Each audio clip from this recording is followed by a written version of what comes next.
حضرت فاطمه رضی الله عنها راله چې کله فاطمه رضی الله عنها راله او د خپل پلار تکلیف ته او قتل نو ډیره زیاته غمجنه شوه.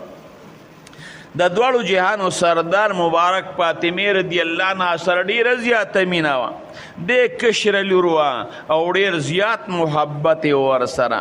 نو دا فاطمه رضی الله عنها ځان ته رانږدې کړه او دې ته په غوږ کې څه خبرې وکړې. حضرت فاطمه رضی الله عنها وژړل، ډیر زیات یې وژړل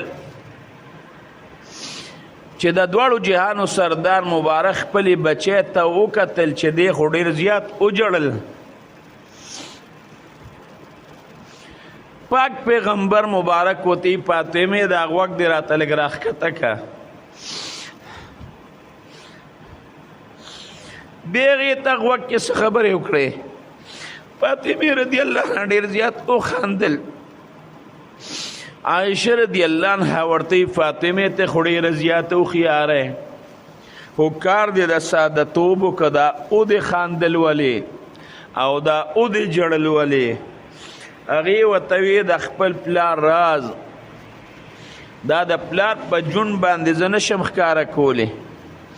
چې کله رسول الله مبارک وفات شو عائشہ رضی الله عنها ورته په تا باندې زما د موروالی حق دی ادر ته مخکې کوم چې هغه خبر راته وکړه. وایي چې کله د دواړو جهانو سردار مبارک ته ما غوږ ورنږدې که وایي ما ته یې وی چې بچې نور کله په رمضان کې چې به جبریل امین راغې نو د قرآن حکیم به یو ځل ما سره ده ورکو او دې ځل له جبریل امین چې په رمضان کې راغې نو ما سره 2 ځله د قرآن حکیم ده ورکو. معلومیږي بچی چې دی بیماری کې به زه وفات کېږم خو بچی ته به صبر کې صبر نه به کارلی. وایي چې د پلار د فراق دا خبره مې واورېده نو مې جړل.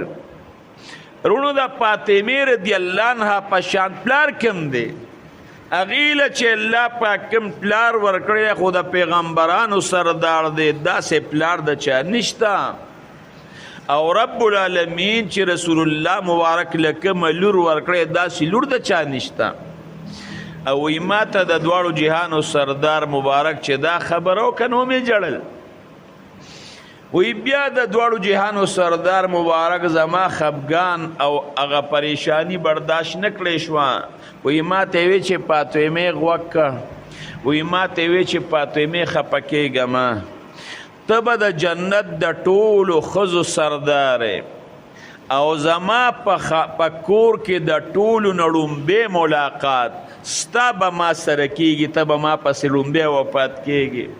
وایي چې دا خبره مې واورېده نو د خوشحالۍ نه مې وخندل چې ذکر پلار مې وفات شي خو د ټولو نه لومبی مرګ به په ما راځي د خپل پلار سره به یو ځای شمه نو په دې وجه باندې مې وخندل.